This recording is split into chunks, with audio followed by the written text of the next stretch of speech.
खूनी मारकाट का दिन भी तुरंत शुरू हो गया और इस पल से सारे भूत प्रेत भी सामने आने लगे। गलियों में हाथ में हथियार लिए हुए अजीब लोग भर गए। कुछ लोगों ने तो सड़क पर ही फांसी का फंदा लगा दिया और कुछ लोगों ने अपनी पुरानी गर्लफ्रेंड को गाड़ी के बोनेट पर लटका कर घूमना शुरू कर दिया। सभी इमारतों पर बड़े बड़े अक्षरों में खुलकर मारो लिखा था। सिर्फ आधा घंटा गुजरा था और सड़क पर हर जगह अफरा तफरी मच गई थी। और यहाँ दुकान का मालिक, जो दिन में एक काली लड़की से झगड़ा कर बैठा था, हथियार लेकर छत पर छुप गया और पूरी तरह से सतर्क था। लेकिन अगले ही पल उसने पीछे से आवाज सुनी। सोचा कि काली लड़की उससे मारने आई है, लेकिन ये सिर्फ एक झूठी घबराहट थी। असल में उसका दोस्त जिमी उसकी चिंता करते हुए उसके साथ लड़ने आया था।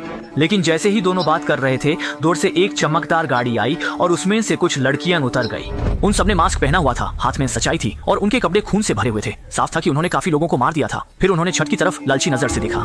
जब दुकान का मालिक हैरान था, तब उनमें से एक ने मास्क उतारा और वो वही काली लड़की थी जो दिन में चोरी कर रही थी। सोचने की जरूरत नहीं, वो मालिक से बदला लेने आई थी। और मालिक ने भी बिना किसी डर के जमीन पर गोली चला दी और उन्हें धमकी दी कि अगर जिंदा रहना है तो दूर हो जाओ। लेकिन लड़कियां भी जिद्दी थी और उन्होंने धमकी दी कि वो मालिक की दुकान तोड़ देंगे। लेकिन जैसे ही उन्होंने ये कहा, उनका बुरा हाल हो गया।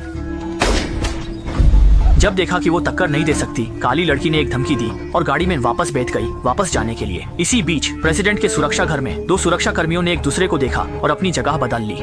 उनमें से एक ने निगरानी रखने का काम किया और दूसरे ने छुपके से सीसीटीवी फुटेज को 1 घंटा पहले का कर दिया। ये सब करने के बाद निगरानी रखने वाला सुरक्षा कर्मी छुपके से बाहर एक संदेश भेज दिया। लेकिन जैसे ही संदेश भेजा, प्रेसिडेंट का बॉडीगार्ड निक अंदर आया। उस समय उससे बिल्कुल भी अंदाजा नहीं था कि उसके 2 साथी उसका साथ छोड़ चुके हैं। कुछ ही देर बाद बाहर के सुरक्षा कर्मियों को एक एक करके मार दिया गया। फिर एक ग्रुप जो अच्छे हथियारों से लैस था बाहर आया और अंदर के गद्दर के साथ मिलकर उन्होंने बिना किसी मुश्किल के सुरक्षा घर में घुस गए। जब उन्हें प्रेसिडेंट के कमरे का पता चला तो बिना किसी दिक्कत के उस तरफ बढ़ने लगे और मॉनिटरिंग रूम में निक बाहर के सुरक्षा कर्मियों को वॉकी टॉकी से बुलाने की कोशिश कर रहा था।